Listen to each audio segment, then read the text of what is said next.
I gotta pee. My urine had broken every other barricade, so like the only thing holding it back was like the mouth of my penis. So the head of my penis looked like a chipmunk with its mouth full of fucking acorns, just like about to burst.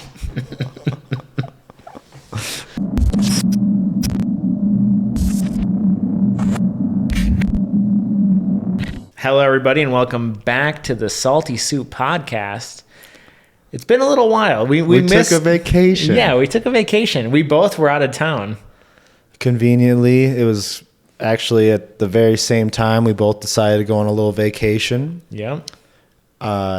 Yours was probably a little bit more fancy than mine, I would have to say. You went across the seas. Maybe. I went to Amsterdam, and it wasn't very expensive. Kelsey, this is not a sponsor, by the way, but I'm just going to say their name. Kelsey is a member or like a free membership of this thing called Scott's Cheap Flights, I believe it's called. I don't know. Okay.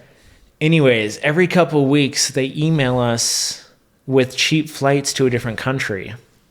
And for instance, a few days ago, they had one for like, it was a $230 round trip ticket to Iceland. $230. That's why we went to Amsterdam, buddy. Wow. This was not a fancy trip. We went to Amsterdam on a super cheap flight tickets. We stayed there for a week. Do they have a referral program? Because they might become our first sponsor. Oh, hey, Scott. What's the website again? I think it's Scott's Cheap Flights, but that might change tomorrow or like next podcast when I find the real name. Yeah, I know, right? We're still working on some sponsors, so any of you guys out there have some companies that want to hop on the old Salty Soup channel here. We're starting to gain a following. I was about to say this would be a really good investment. You know what I mean? Like exactly. Getting them on the ground floor. You know, I honestly, I know we're kind of,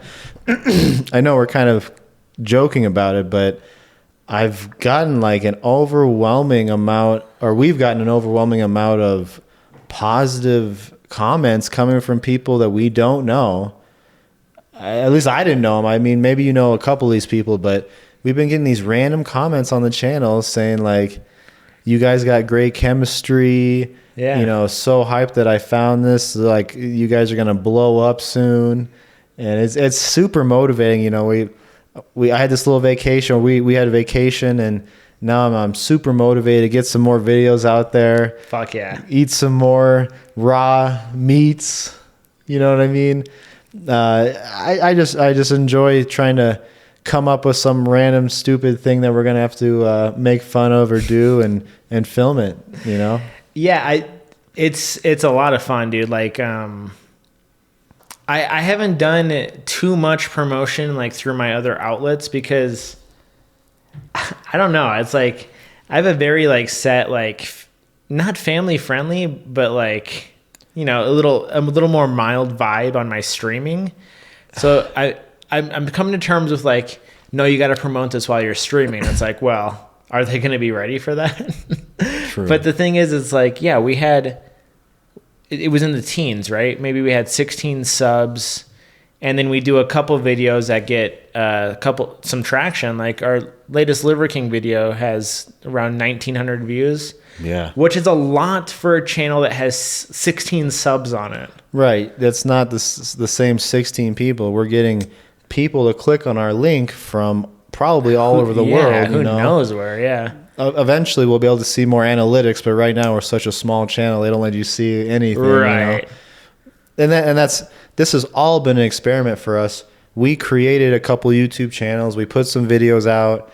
You know, you got your Twitch and all that too, and it started with a lot with like this love of Pokemon, right? Yeah. And then we're like, well, we like other stuff too, and we also don't want it just to be kind of childish because there's some people that are like, I stopped caring about Pokemon when I was 13. Right. You know, so this has been a whole new adventure of this adult kind of content and talking about whatever we want. And then, and then the cool part is we have fun doing it and people enjoy it. Like Right. it's like this that's coming around already. We only have it's a minor milestone, but we hit 50 subscribers on the 50. channel, which okay, that's a big deal. Sorry, Fuck it's a big yeah. deal. Considering, yeah. like kind of like you said, we haven't really advertised this channel at all. Right, It's, yeah. It's us putting out a few videos right now just to figure out how we're going to do this channel. Exactly. And if anything, there's only a very small amount of close friends that I've told on like my Snapchat. Yeah. You know, so maybe 5 to 10 of those people are actually like people I know, maybe 5 or 10 that you know.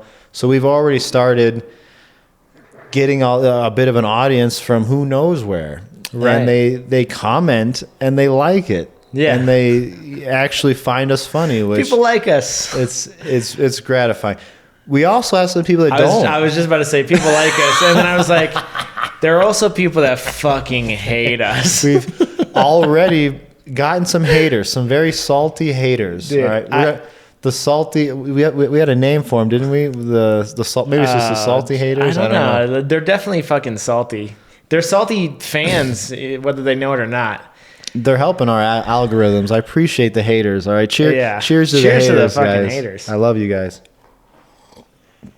I don't know how in depth we're gonna talk about the haters because Cody and I are gonna probably film a video talking about the haters and a little bit about what's going on with YouTube now. I don't know if I want to go too in depth with that. Well, what's funny, a little behind the scenes, the way we film this is we're doing this podcast now. We're about to do the reaction video, but the reaction video releases on Sunday, which is a couple days from today, and this podcast comes out later. We're kind of catching up from the vacation. Yeah.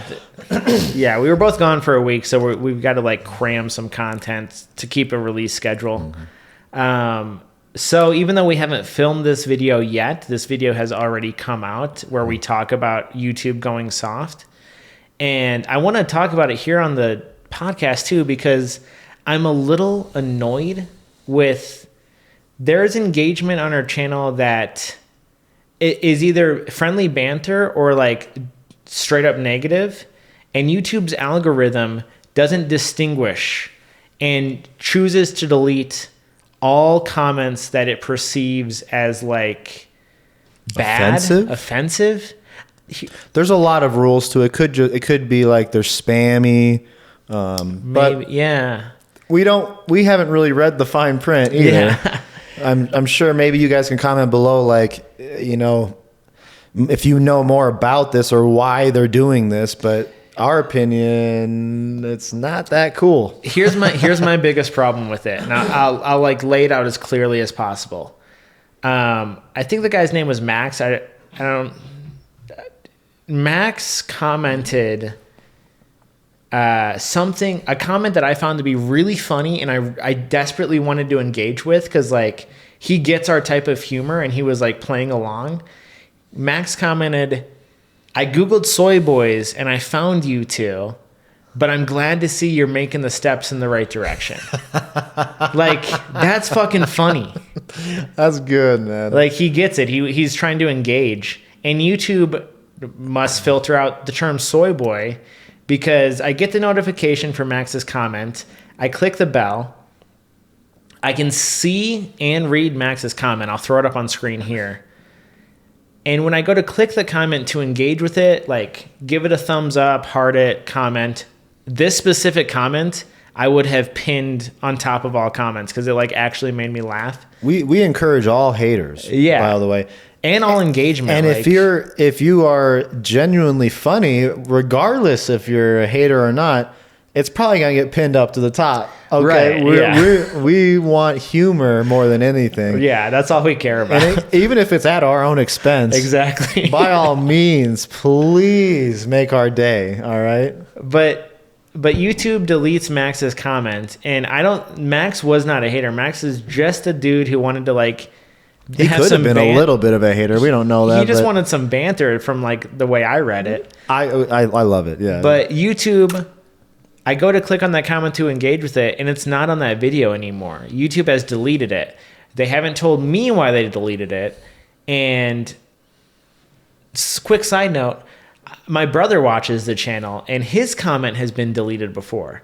They don't tell me why they delete it, and they don't tell you why they delete it. They just vanish that. They Thanos snap that shit off the plane of existence. But that one is interesting because we know he's not a hater. Right. We know my brother's not a hater, and I can see the comment that gets deleted.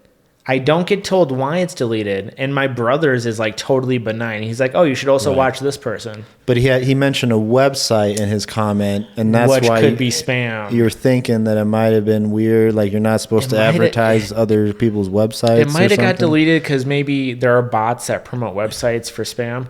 I get why YouTube would delete really bad things. I get why YouTube would delete spam, but at the very least, I want Max to have gotten a message from YouTube saying you can't say soy boy or something like that. So Max doesn't think that we fucking deleted it because we're bitches or something. Right. Let's make that clear right now.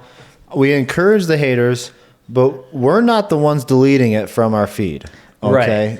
Right. That is all YouTube. They decide if it is appropriate according to their standards.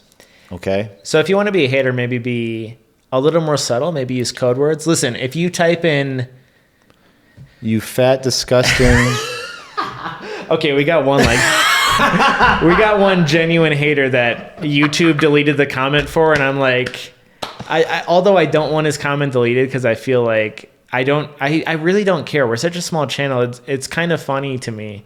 Right. I can see why YouTube deleted this person's comment because they said. Well, want me to tell the whole thing? Or? Yeah, I do. It's funny. This one of our haters decided he must be a very, very big Liver King fan, which we are too. Obviously, I don't want Liver King. Please, by all means, hit us up. We're gonna stitch you in some videos eventually. We appreciate you, brother. All right. Before you keep going, I don't get why you can't make fun of someone and not.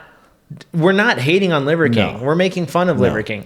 I make fun of Dalton all the time. He's fucking late. For sure. He's like a total piece of shit. Terrible. I am beyond that. But Liver, we may have referenced that there's a possibility that Liver King could be on steroids.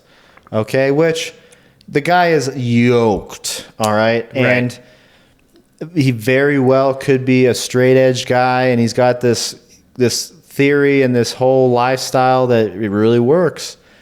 And we're just making a joke every once in a while, Yeah.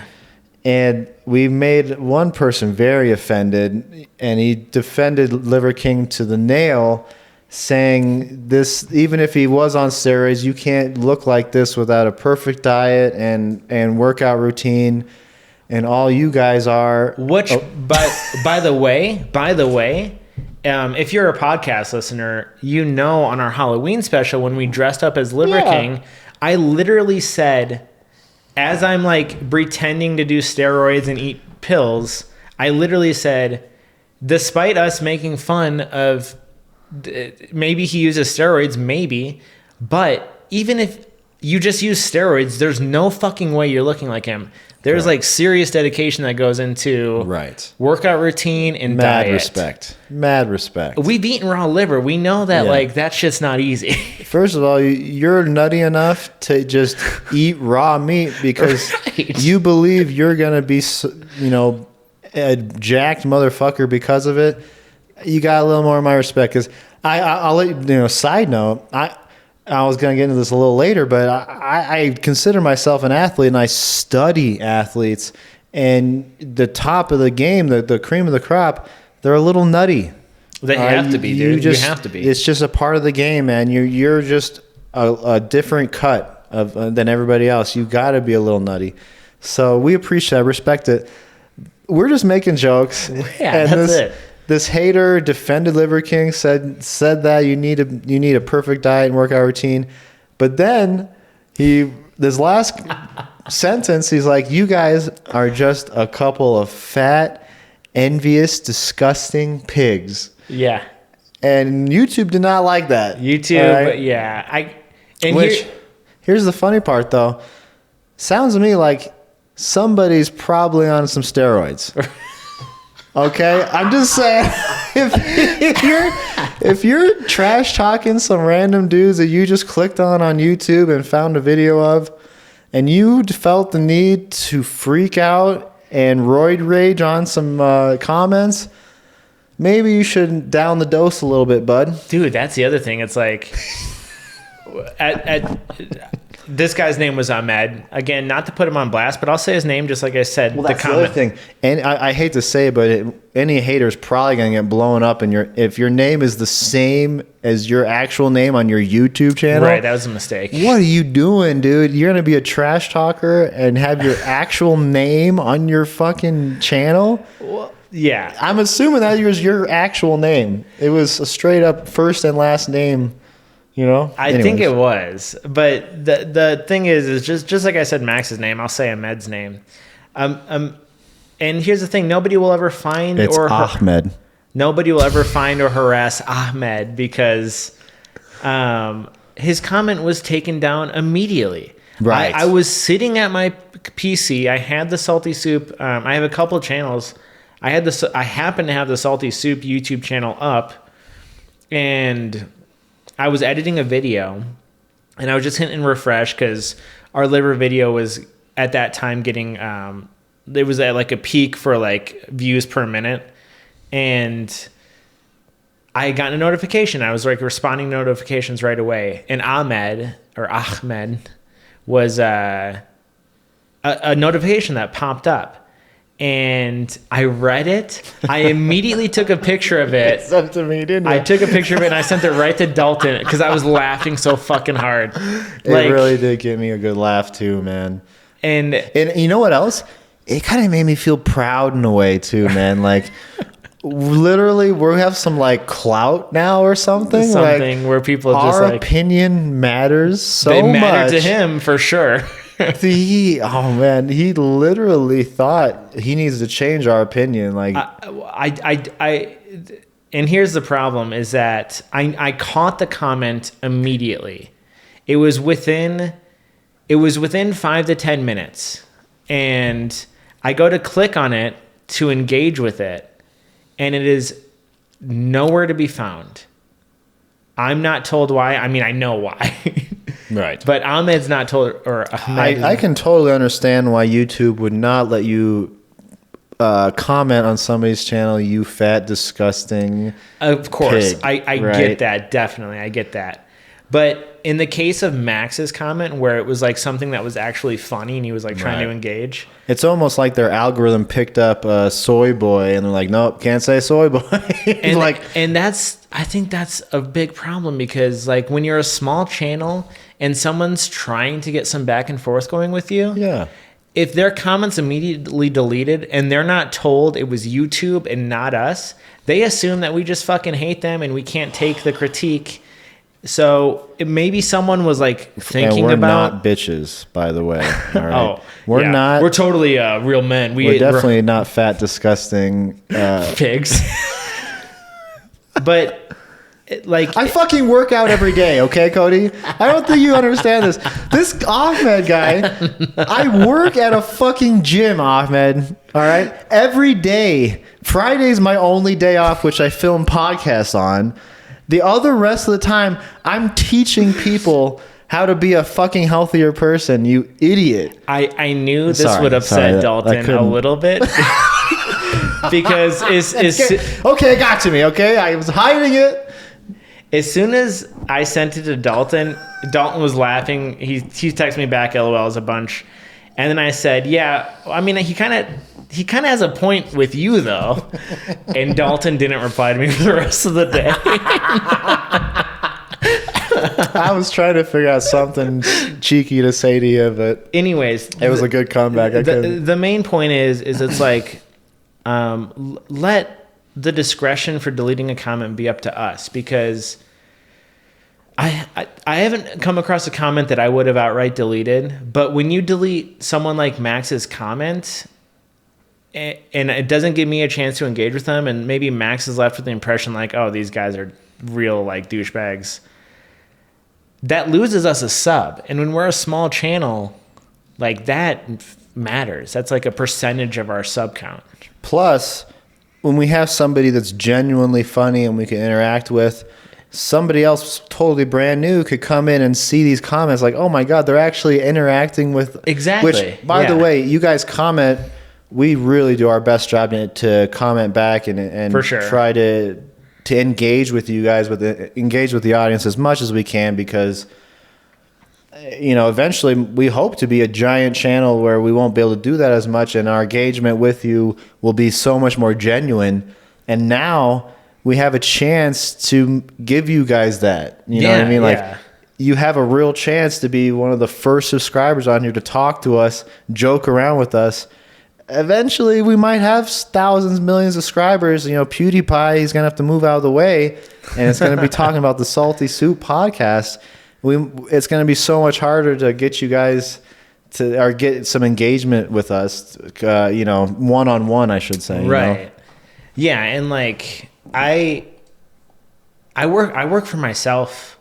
There's a lot of times where I don't have a lot going on, so I'm like constantly checking comments and stuff like that across all my channels, and I enjoy doing that. Especially if I don't know you. I think that's so fucking cool that you can create something, you can post it to the internet, and that's literally the reason you love Twitch so much. Yes, because you get instant engagement with your audience. Right. Yeah. Which is a whole different thrill than filming it, putting it out there, and then you get the reaction so much later. Right. It's not the same thrill. Yeah. It's still a thrill. The truth is, I'm just so fucking lonely, and I need someone to talk to. You, for sure, will not survive unless you get constant gratification. Yeah. Even if it's negative, I just want some attention. Just somebody look at me. Okay. Oh, that's funny. And the other thing is, I think we've been actually getting some good content out there now. I really enjoy the Karen video. I really enjoy the crackhead video. I loved the crackhead video. Oh my God. If you guys haven't seen those, that's my favorite video we've done so far. Yeah, go check those out, because it really is showing we have something. We can get some jokes going and get some comedy going with. Yeah, obviously we're choosing some pretty easy material, maybe, right. But I just thoroughly enjoy making them, and I love it when people are coming back and that was great. You guys are funny. Can't wait to see you guys blow up. Right. It's super motivating. Yeah, no, we're super appreciative. We're just talking about that with 50 subscribers, man. Just imagine when it's 1 million, 100,000. Whatever. Even who knows, man. Yeah. I will be excited about 51. You know what I mean? I'm excited every new subscriber. It's sick. We're super off track. To end this last little, maybe not end. We might end up going into a whole another rabbit hole here, but we're talking about this whole YouTube thing right now, and they've definitely restricted negative comments for a long time, but their restrictions have become more and more. More critique, or more, what do you want to say? I might say this again detailed in the YouTube video, or I might have already said it in the YouTube video, but I don't like the fucking course correction to become more and more corporate, more and more brand friendly. It's no longer YouTube, it's corporate tube, and it's our sponsors don't want to see dislikes, our sponsors don't want to see bad comments. Right. You're getting a little bit. I was going to do. You're a little bit a different track, but I'm just. It's kind of that. Not only is this going on YouTube, it's getting worse and worse now. The whole taking away the dislike button. Yeah. And it's with all these other platforms, Facebook. You can't post negative things on Facebook, or you're gonna go to Facebook jail. Oh shit! You know what I mean? You don't get Facebook now. You know what I mean? You know this? I don't know what you're talking about. I don't have Facebook. Oh yes. So now, if you want to be a negative Nancy in Facebook, you get put in Facebook jail, where you just don't get to interact with anybody on Facebook for however long Facebook decides. Okay. So this happened to me a while ago. When this whole last election happened, I got real heated with people talking about politics. And throughout all that, it was actually okay. But actually, really recently, I might have brought up another political thing with somebody, and Facebook put me in Facebook jail for the first time. And since then, I haven't tried to engage with anybody politically on Facebook at all anymore, because I still want my Facebook. I don't want you guys to like kick me off. Like, I still like this timeline and this connection I have with people. I'm to move on from that.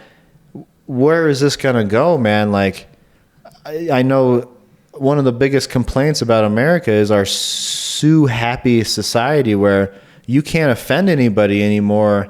Once the second you wrong somebody, now they're gonna sue you for something.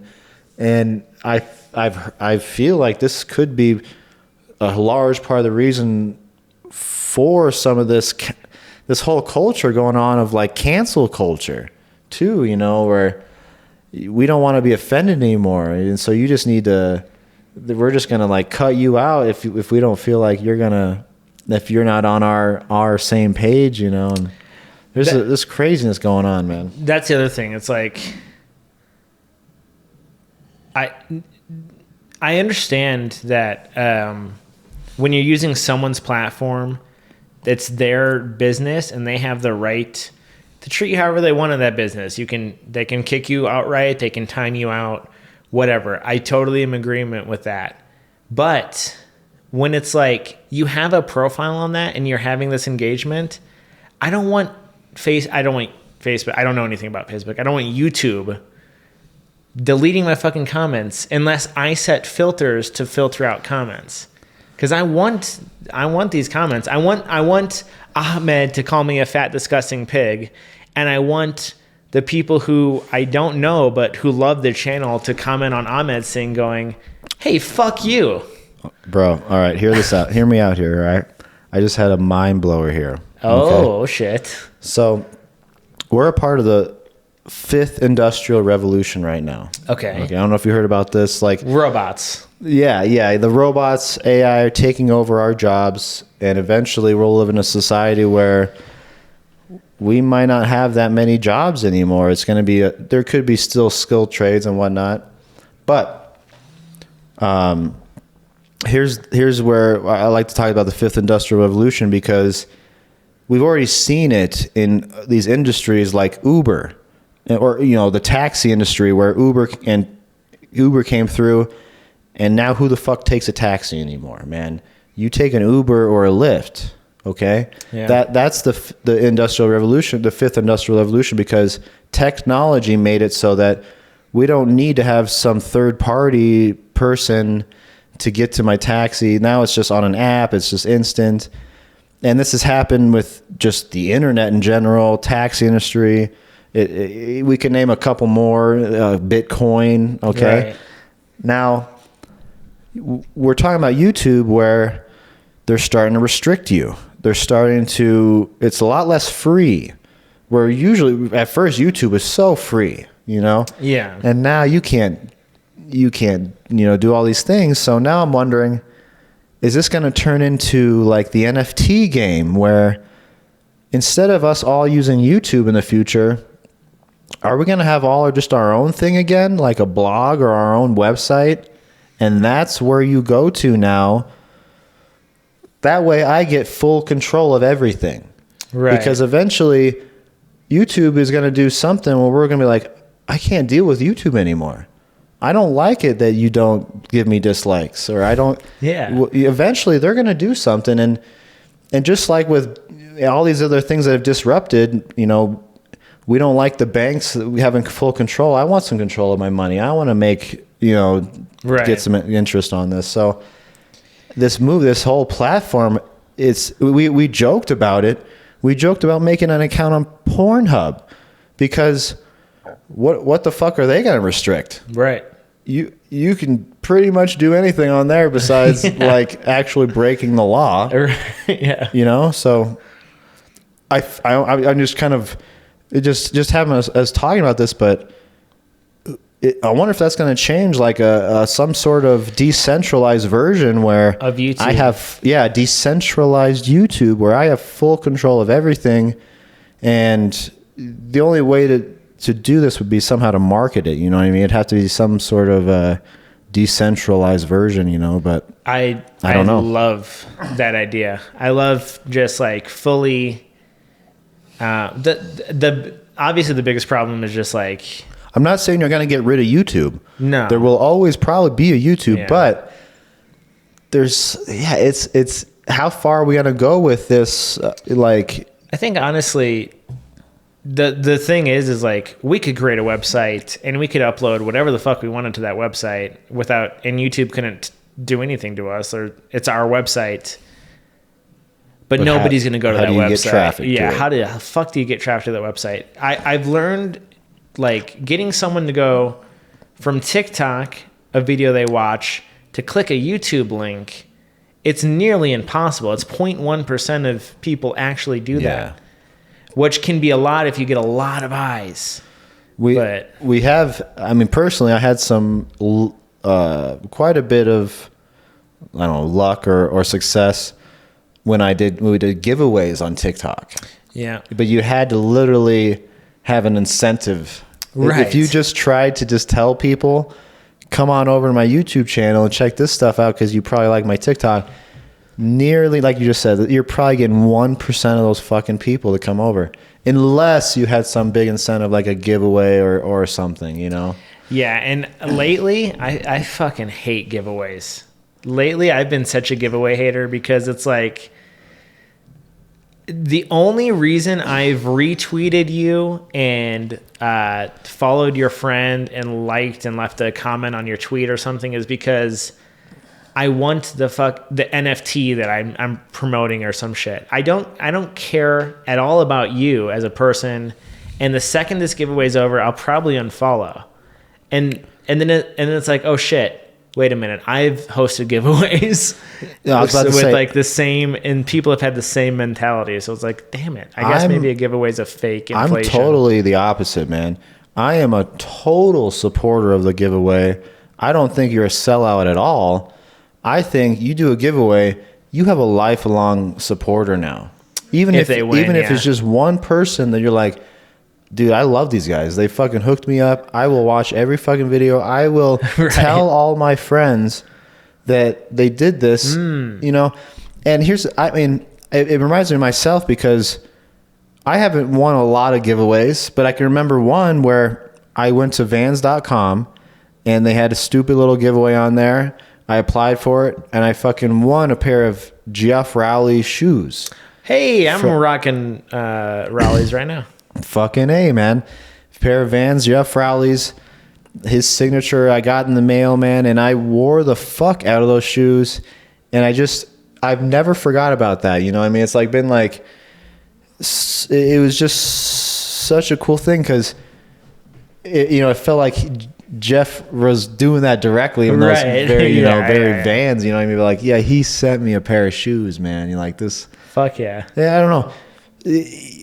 I've never won a giveaway, so I've been a giveaway hater lately. Yeah, that's the thing. Like, I think I definitely want to do some giveaways on this channel in the future, and I've even talked, just jokingly with Cody here about doing some videos with, if we ever make some money on this channel, can we go to a restaurant and tip a waiter $100, $500, or go to a homeless guy and like see how we can change his life or something. The exact way this conversation went was, hey, Dalton came to me and he's like, hey man, we should do this thing where we put like $20 away each month, and by the end of the year we use that money and we like hook someone up, we help someone out. Since we don't have money yet, we'll put our own money in at first. And right? I said, that's cute, but like, wouldn't it be better if we ruin someone's life with that money?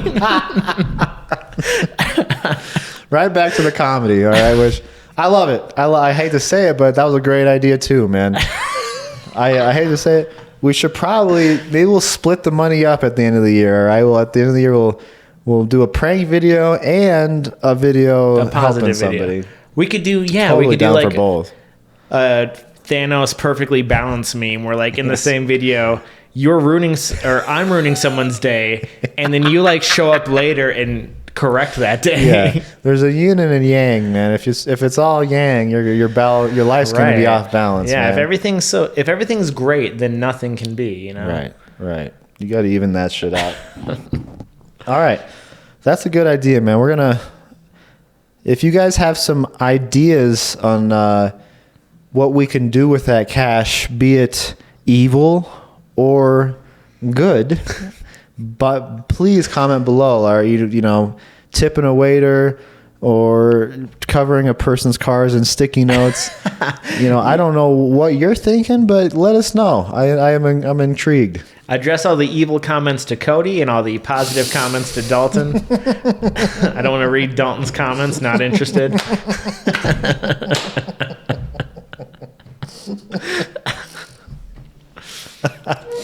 Oh, man.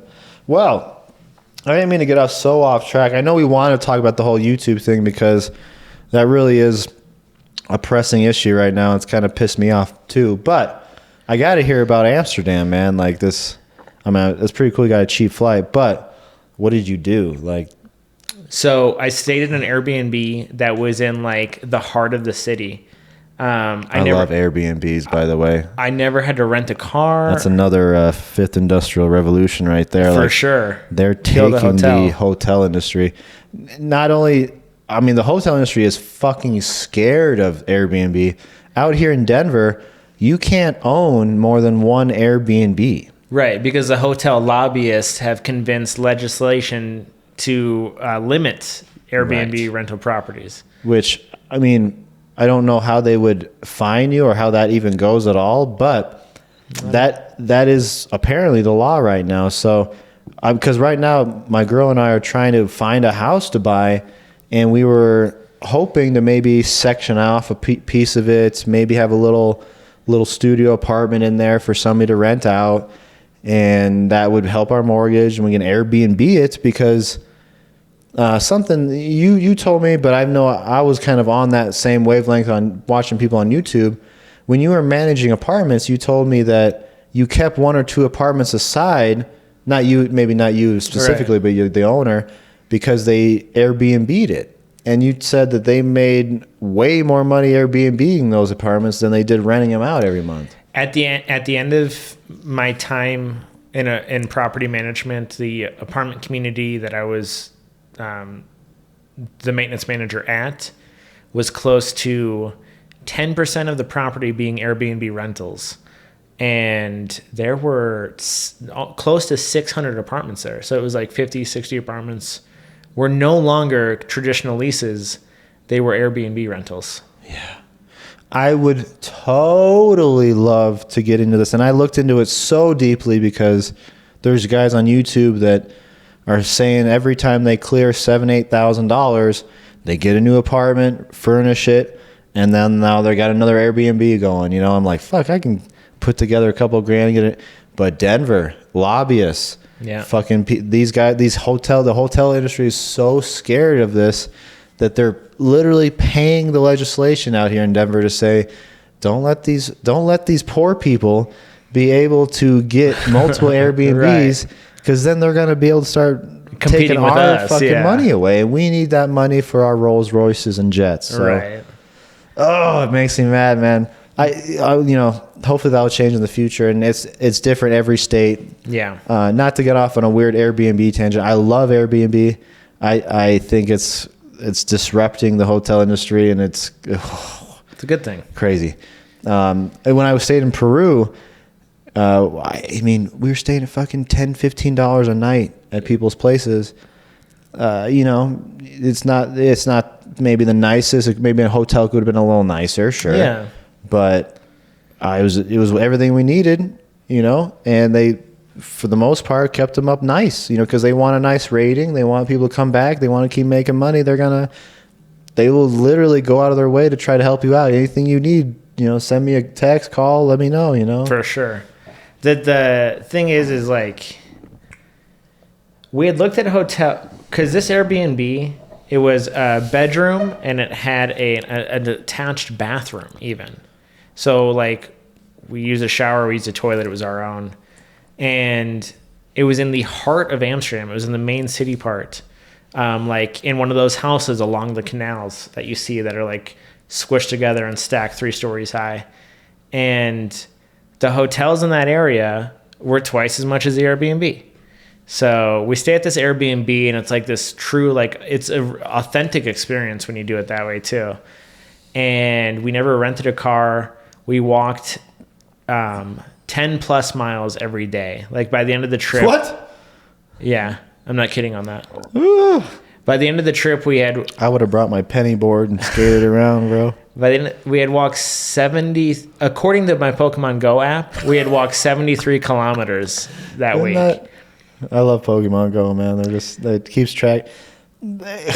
Side note, I'm a constantly side note on these travel conversations here, but I love Pokemon Go. I love Pokemon in general. I love all the Game Boy games for sure. Right. But I fell in love with Pokemon Go because it's one of these first games that comes out, and it is a video game that incentivizes your physical activity and getting out in the world and traveling. And speaking of which, dude, I have Panseers. I can trade you a Panseer. Dude, that's people who don't know anything about Pokemon, or Pokemon Go, I should say.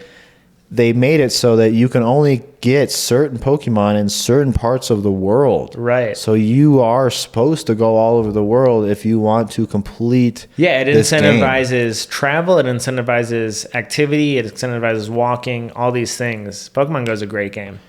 Yeah, I mean, you could kind of play in your apartment and do some things, do some battling. Right. But at the end of the day, your whole goal is to complete the Pokédex, and they give you other goals too throughout the day and week and month, and I love it because you're not just sitting there, playing, finger bumping or whatever.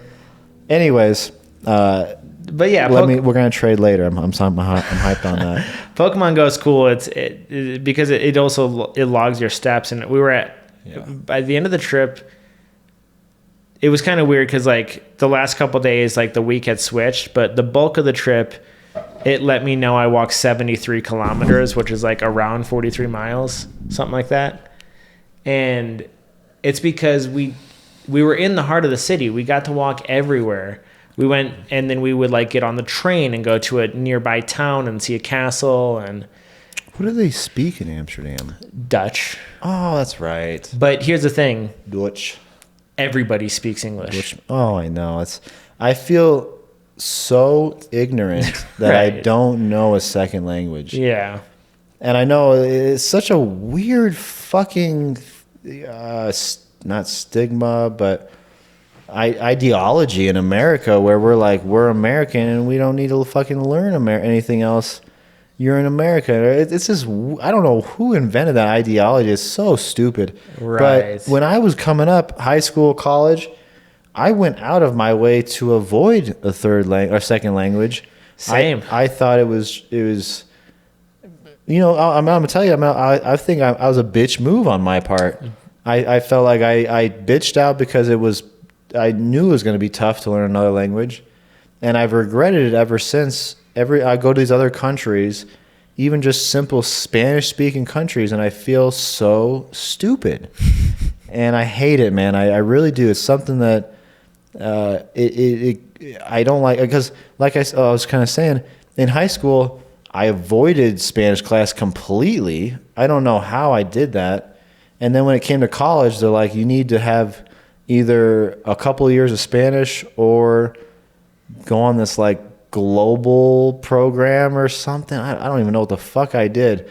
Something else completely, and I got to avoid the second language in college as well. Right. I don't know how I did it, but I avoided it all my life. And then now I go on vacations and I feel so stupid. I can't even just to have a basic knowledge to just get around, go to, I need to use the bathroom. I want to order some food. Dude, it's so valuable. That was a weird thing about they all speak Dutch, so they use the same like characters we do in our language, but they're pronounced differently. So it was like even when we were trying to pronounce things correctly, we were just like It's okay. I speak English. Like people are just like, Oh, dude, you don't have to try. So stupid. Yeah.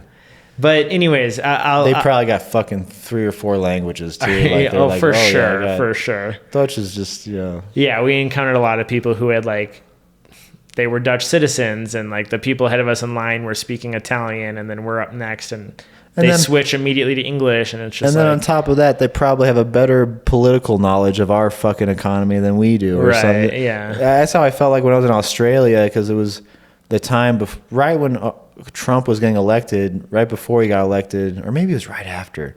I went to Australia, and it was so crazy how many people would ask me like about this Trump guy, and what the fuck are you Americans thinking? You know, that kind of it was very most like that in Australia. And I was so amazed at what they knew about our political process and our candidates and their fucking platforms, and like more than I knew. And I'm like, if you ask me anything about Australia right now, I don't even know how you guys are governed at all, bro. I was there in Amsterdam for a week, and I'll sum it up to like, I was too much of a coward to smoke weed or do mushrooms or drink absinthe or like smoke peyote. You fucking beta boy. I was terrified of like being in a different city where I didn't like fully know anything and like not have total control. That said, the entire time I was in Amsterdam, I felt totally safe. I used public transport. I went down weird alleyways. I never felt in danger. I was in large crowds. It's not like a third world country or anything. No. But what about ethnicity? Did you feel like it was mostly white? Or did you feel like you saw a lot of different... It was mostly white. It was definitely mostly white, yeah. Well, like Dutch was very white. Yeah, it was mostly white. Did you just... Amsterdam or like Holland or anything around, or like just... Well, Holland is what the country is sometimes called. Really? But the country is actually called the Netherlands. And Amsterdam is, I don't know if it's a capital, but it's a main city in the Netherlands. Yeah. But we went around the Netherlands quite a bit, looking at castles and things like that. But sick. But on this channel, we talk about me not doing weeds and mushrooms.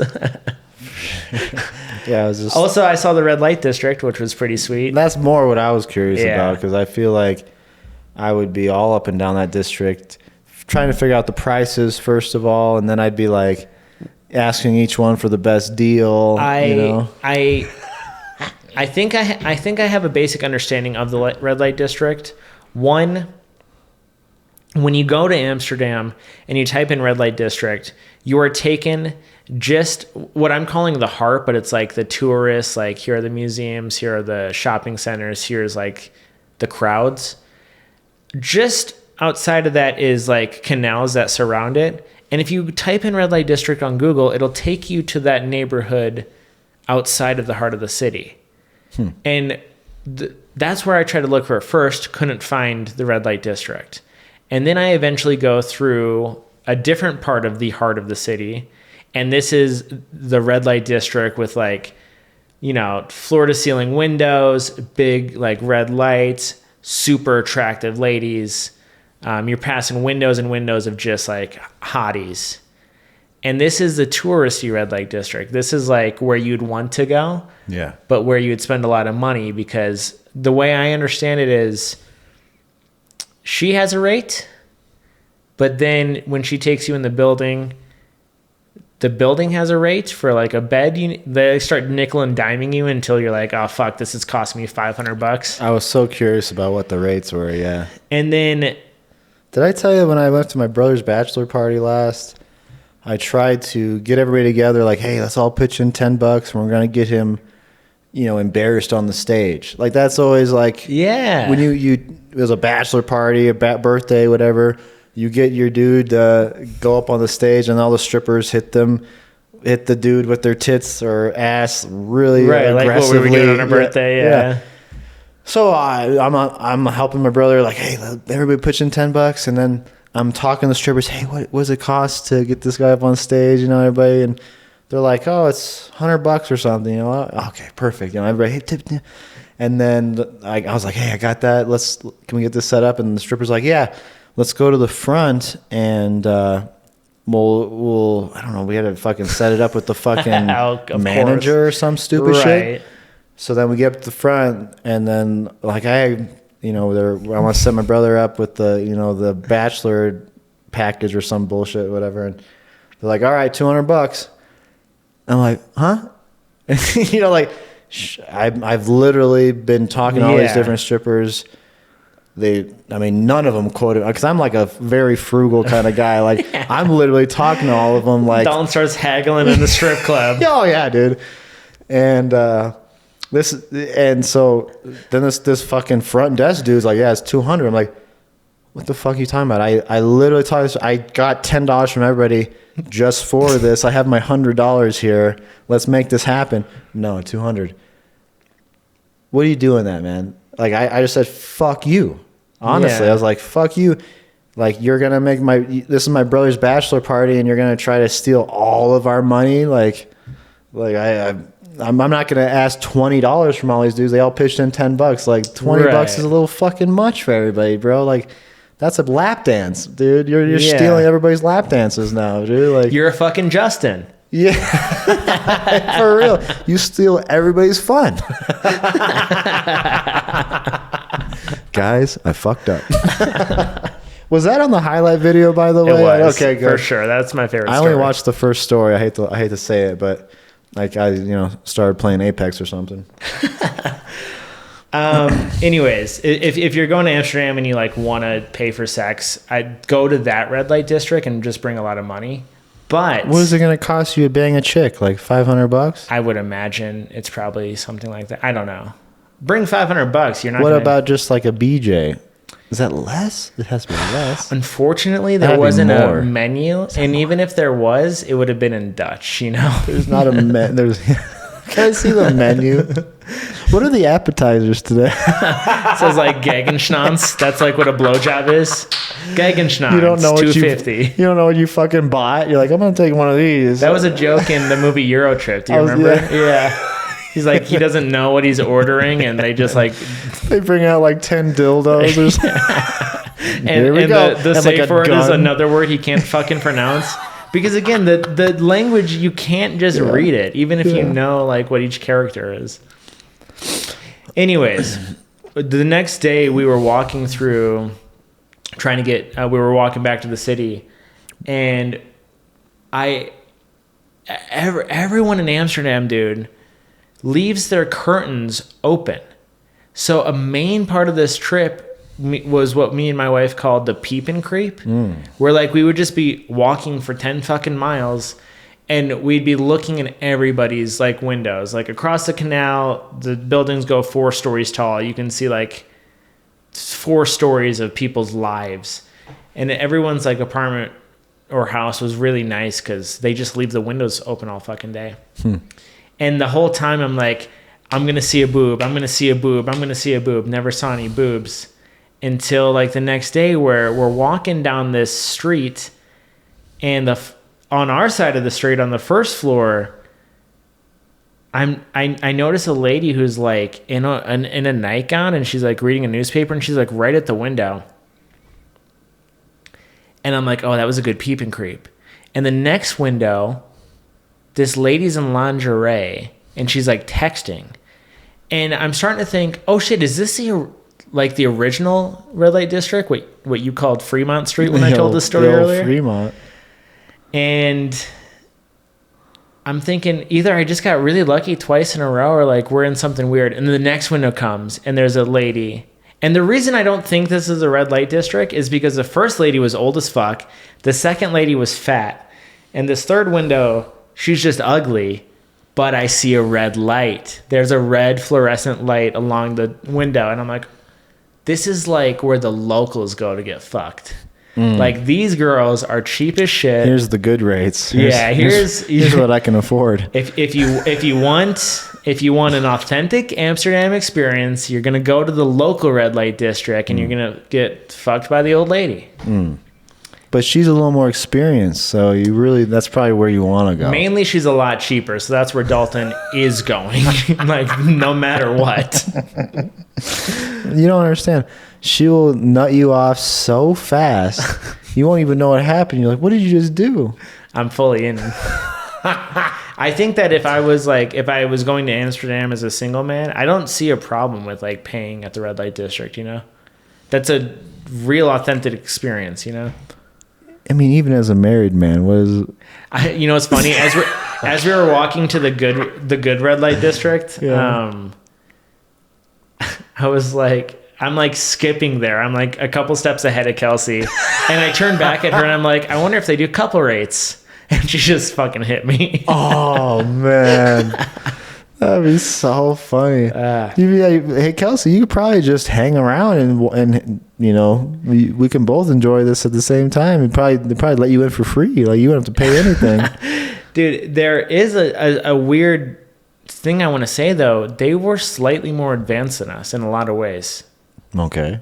The prostitutes or the country? Oh, which was unfortunate because I came back here and I was a little bummed. Like, I wish I had gone to a third world country so I could like really appreciate America. Sure.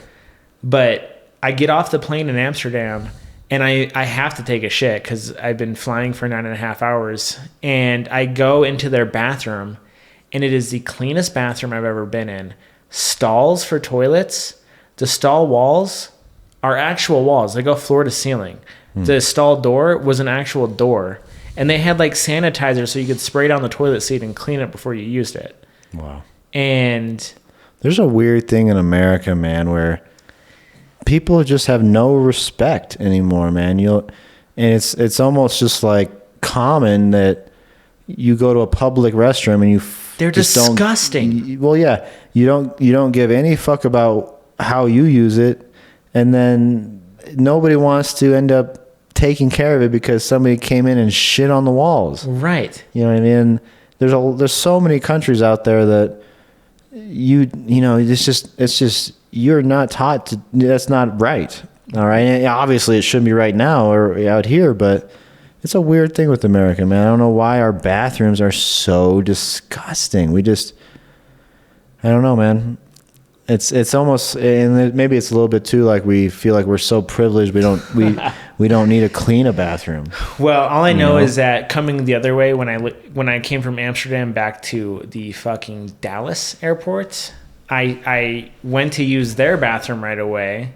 Luckily, I just had to pee because I'm slipping in piss the second I walk in there. It's like it was just different. You know how you like go into a restaurant and you can judge them by how they upkeep their bathroom? Yeah. I think the same is true for countries. Like, our bathrooms are shit here. And our people are disrespectful. Yeah. Very, very short string of thought there. Anyways, I had a great time. You went on a trip, though, as well. Yeah, I went down to Vegas, baby. Fuck yeah. It was not for probably the normal Vegas trip. It was to watch the International Brazilian Jiu-Jitsu Federation Masters World Championships. Whoa. That's a mouthful. Is there a clever acronym? IBJJF Masters Worlds.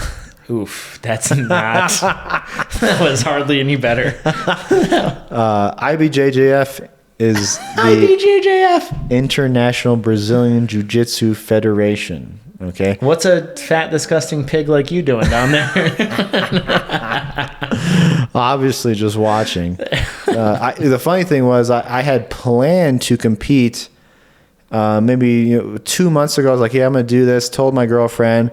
She picks the hotels out, and then I tried to sign up like a week later, and the competition filled up. And we were stuck with these hotels we had already bought. So I didn't compete. I actually just watched the tournament and turned it into just a vacation. Nice. Which my girlfriend hasn't ever been to Vegas or the Grand Canyon, which we ended up doing. So watched the tournament and, only 1% of our fucking audience does jujitsu probably. So. Oh, you think 1% does jujitsu? That's half a person when you're talking about 50 people. Which is me. Yeah. I'm just talking to myself now. All right. So I'm not going to go too crazy into that.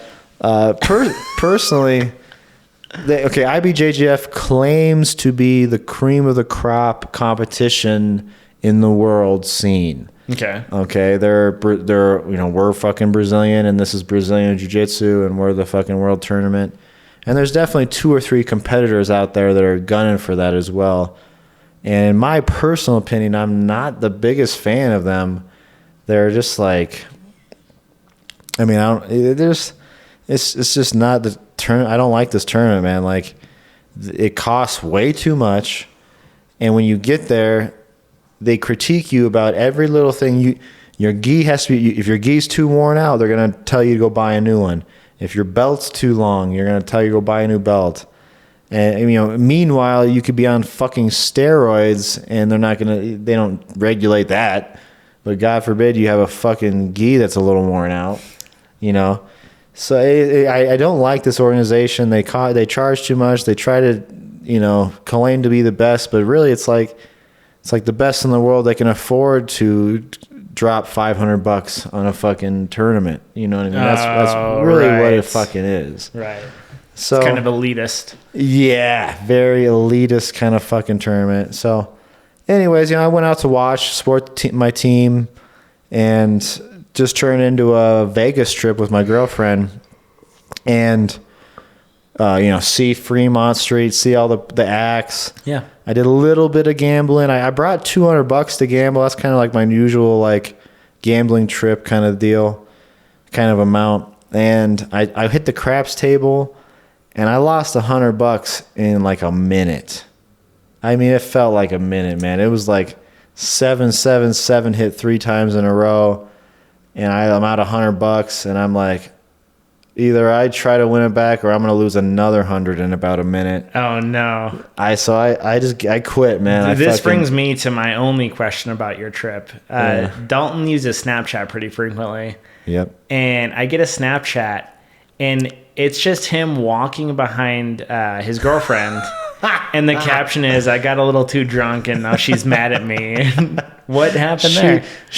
What happened there, buddy? That's a funny snap, isn't it?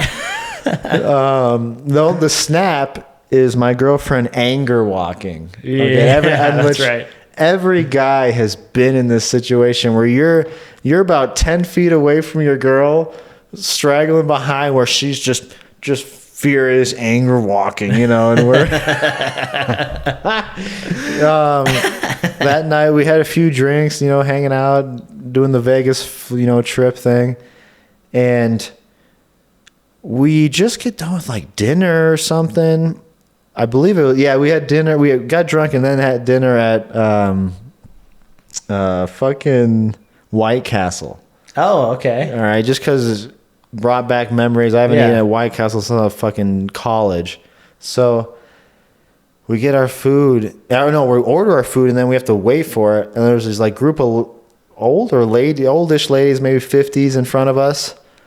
And I can't even remember what the fuck Tess was saying, but Tess was like, this lady in the blue here is like a fucking, like, I don't even know what the hell she said. Just something loud and obnoxious, man.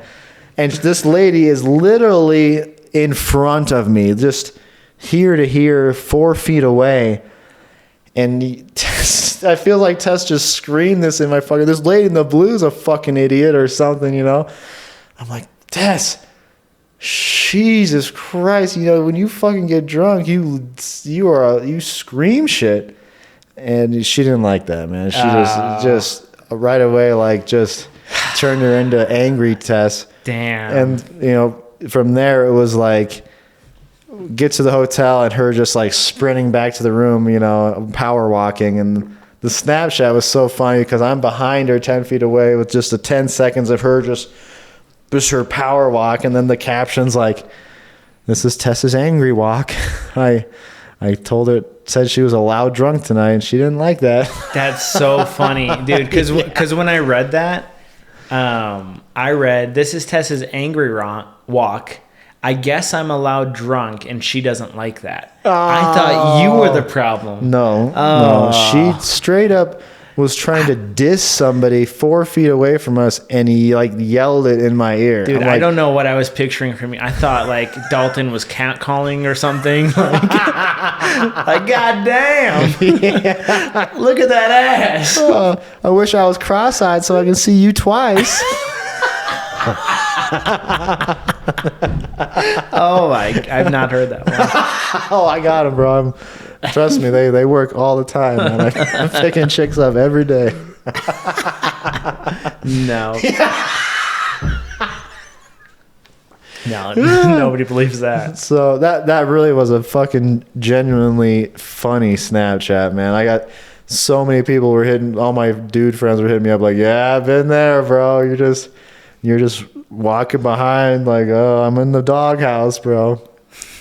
Anyways, watched the tournament and like, you know, did kind of the Vegas kind of deal with the Fremont Street and going to some casinos, and we actually didn't see any shows. We had planned to go to a show or two, and then it just didn't work out. It just felt like the trip was like that, even though it was a full week. Yeah. We tried to go with an open mind, and it just you know, flew by.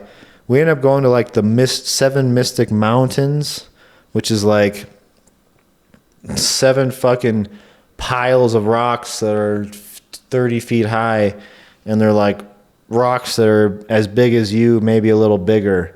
And there's, you know, 4, 5, 6 rocks stacked up, and then somebody had painted each rock a different color. It's a weird, stupid attraction in Vegas that I had found on TikTok, and I'll probably make a TikTok out of it, obviously, because it's so, you know what I mean? But it's a free attraction. We did that, and we went and actually drove to the Grand Canyon at the very end because Tess had never seen the Grand Canyon as well. And that was cool. Obviously is always just a breathtaking thing to see. And we didn't know where to go. We just clicked on the first thing that was on the fucking GPS, you know, some Skylook thing. Okay. And then we get there, and it's like, all right, you got to pay your ticket to the shuttle, see the Skywalk. And we're like, what are we getting into? Like, oh, the Skywalk with the glass you walk on? Yes, yeah. So I don't know, we're getting to do, all right. And then we get up to the front, and they're like, all right, it's, you know, $50 a ticket. Or no, it was like $75 a ticket. Oh. And we're like, oh my God, okay. And then we get up front, and there's a picture clear as day that's like, you cannot bring any personal items on the Skywalk. And it has clearly a GoPro, a camera, a phone. And I'm like, what the fuck? I'm literally trying to film this whole thing and maybe produce some sort of travel clips out of it. And now I can't do anything with the $75 Skywalk I just paid for. And the whole reason was because they built a Skywalk that it goes out on the Grand Canyon to where it's all like this U loop, and it's glass, and you can literally look down, and you're looking down hundreds of feet below you.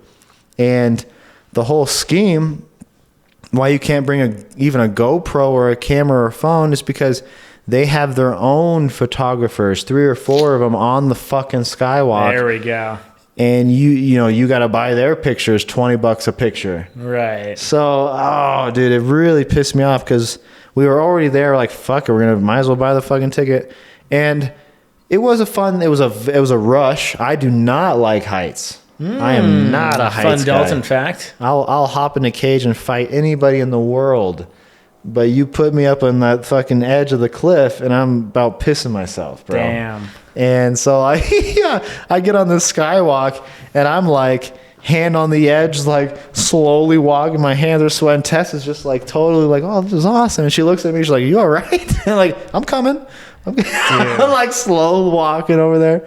And then the guy like who's working there is like, do a couple push-ups on the glass. I'm like, I ain't letting go of this railing, bro. Dude, That's so. I can hang on to this railing if this glass breaks, bro. I'll be all right. This just reminds me of like, Fight Island. Obviously, Fight Island. It's a UFC thing. Dana White's Fight Island. Oh, yeah. When I heard when Fight Island was first like a concept, like I think on the heels of COVID, right? Because they were trying to go exactly. The only reason it even started is because they couldn't even have regular fights in the U.S. or normal countries they had it in because there was these crazy COVID regulations that. When I heard about that, I was like, this is fucking it, dude. Like, like when you're playing Street Fighter and there are different levels in each you're on a volcano, you're like in the middle of the street, like these things. I was like, dude, this could open like every UFC fight could be at a new awesome location. Like imagine an octagon like just barely swinging from a crane. Right? And it's a glass floor. Are you kidding me? You can't have a glass floor. You'd have to be cushioned somehow. Oh, it is cushioned? Oh, you fucking pansies. The ring is a it's a mattress. Canvas. You guys are just pillow fighting. Yeah. I don't know. Maybe you don't know this. I don't know. It's a canvas, cow leather on top, and underneath that is a giant spring. Just like in a boxing ring. A boxing ring is just one giant spring. It gives you a little bit of cushion. Okay. It's not mat like a normal like jiu-jitsu gym. It's just like 2 inches of a mat that will kind of absorb your impact. But it's a definitely a different feeling in a ring, a boxing ring, or a cage, because it kind of feels like you're hitting a piece of wood, because the canvas is almost kind of like on a piece of wood in a way. But there is like a spring underneath. So it feels hard, but it does give way a little bit. Okay. The cage is a different feeling. Well, if I can't have a glass octagon from a crane barely swinging, do the cushiony octagon, but I want that shit going like a pendulum. That's interesting. Again, 1% of our fucking audience is even interested in fighting or jiu-jitsu. I guarantee that if they did some shit like that, everybody who doesn't care would watch it. I'm interested. I will take it back. Take that comment back, because for real, 1% will probably be interested in jiu-jitsu. But the interesting thing about fighting is it doesn't matter what language, what culture, who you are, you understand a fight. You understand that guy against that guy is trying to beat that guy up. You may not know every single little rule that they have, but you can watch that. Yeah. Where if I'm from fucking America and you try to show me cricket, fucking cricket, I'm not gonna watch. I have no idea what these guys are doing. Right. I have no idea the rules. There's no way I'm gonna watch this, but. That is one thing about fighting. I joke about our audience not caring about jiu-jitsu or fighting. Maybe they will be later, but for real, they could. Most of our audience could be a somewhat of a fighting fan, or at the very least, you understand the concept. Anyway, so I like that. It's a kind of a blood sport kind of idea. You probably have no idea what fucking blood sport. The movie Bloodsport. Have you heard of this? I assume they just take different vials of blood, and like this vial goes into a basketball, and like they're playing that sport with blood. And nope. Pretty close. I read the Cliff Notes. It's basically like it was an early movie back in like the 80s, and it was like the concept of bringing every single different kind of fighter from around the world to face each other to have the ultimate contest. Okay. And now that I'm talking about it, of course, I can't remember. About the Krav Maga guys or whatever it's called? No. This is going to piss me off that I can't remember the dude's name now. All right. It's Jean-Claude Van Damme. That's the guy. I couldn't remember his name.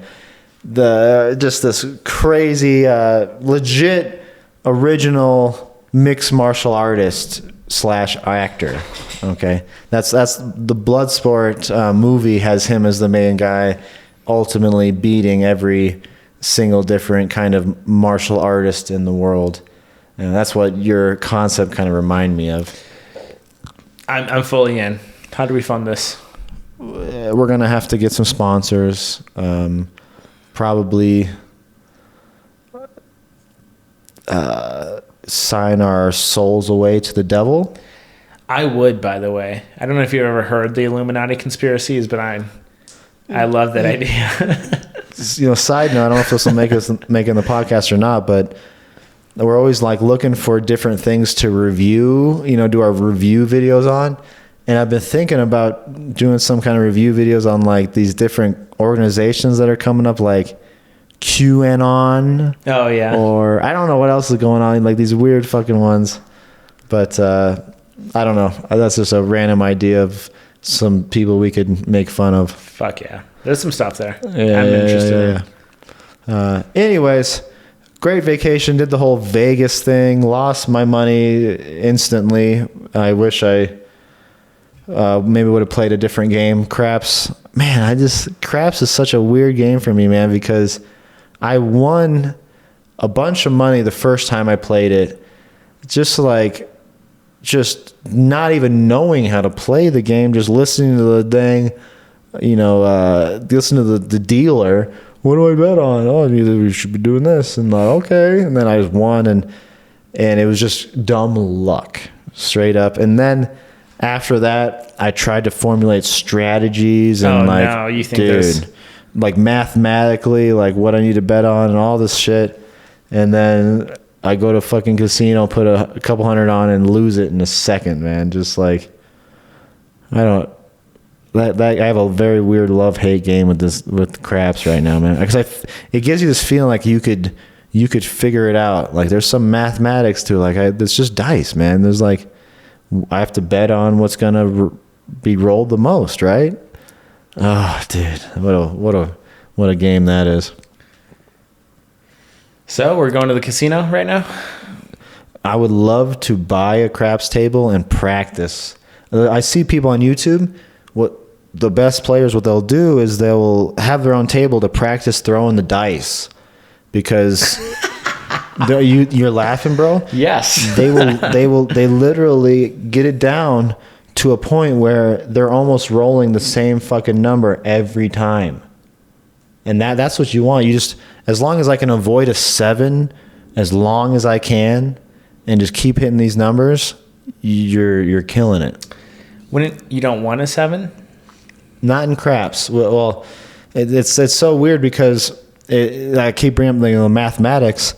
The number 7 in the dice, when we have 2 dice, can come up the most. Is the most rolled. And of course, they made it in craps to where that's kind of like the number you're trying to avoid. Which that's what brings me to all these different strategies, because then, I should be betting on the 7. Even though the dealer's never going to tell you to bet on the 7. Well, I should be betting on the 7, I don't want to bet on myself, I want to bet on the house. Right. And that's the weirdness about it. You're hedging yourself against that 7 in a way. And there's the 6 and the 8 are the next 2 numbers that are rolled the most, so you're usually betting on them pretty heavy. And then almost everything else on the table, there's like 90% of it's just a distraction. They're going to put the number 5 in this big thing on the corner, like, bet on this. Your odds are going to be a little worse, but you'll win a lot more. Bet on this, you fucking idiots. Yeah, we're going to make it real big and put it right here on the corner right next to you. And then the stuff you probably should be betting on is going to be about this big. Right. So, yeah, don't get me... Obviously, you're getting me going on craps right now, man. I still feel like I can come back and be a professional craps player or something, man. Well, we're way over time. I know. You're going to have to do a lot of editing. No, I'm not. I'm just going to... Everybody... We haven't... Me and Dalton haven't talked in like 2 or 3 weeks, so... I know. This is just going to be a long podcast, and if you watch it, excellent. If you don't, you haven't gotten to this part where I tell you to fuck off. This is the vacation podcast with a lot of side notes. Yeah. And side stories. But that's it. If you got anything else you want to say before we close off? Shout out to the haters. Appreciate you guys. Any engagement is welcome. I mean, every comment, it does help for whatever reason. And even if it's calling us disgusting pigs, I think that would help. And I don't know, we should maybe start a petition or something. Get YouTube to keep the dislike button, man. Come on, YouTube. What are you doing? Here's the thing. If you guys just need to be more subtle with your hate. Call us caterpillars or something. We'll know what you mean. And I don't want to go on too long. Last thought on this, but you brought up a tremendous example of why we shouldn't do this. If you want to start some fugazi pyramid scheme bullshit, you just have this YouTube channel. Now you have a whole following of people that have no idea you could be a shyster. Yeah. Because normally you'd have way more dislikes than likes and people commenting you're just a shyster. Now you don't have anything but positivity and nobody knows that you are scamming people. Exactly. I don't like now everybody's drinking the Kool-Aid, bro. That's a scary thought in my opinion, which really made me kind of open my mind to some sort of decentralized version of YouTube. As long as we could still get some movement of people going to it. Right. But who knows what the world in this fifth industrial revolution will come from it, I personally believe that it'll turn everybody into their own small business again, where we won't have to rely on these giant companies. Now everybody's got their own taxi, their own 3D printer, their own small gig. And it's a very decentralized version of society. That's my last thought, people. Mind blower. Everybody buy Salty Soup coin, pump the stock, all that shit. Yes, we have our new altcoin coming out soon. Hit the like button, sub to the channel, comment. Obviously, we like comments, even though half of them are getting deleted right now. And you are all a bunch of fat, disgusting pigs. You're all a bunch of fat, disgusting pigs. Yeah. And thank you for watching to this point. We really appreciate that.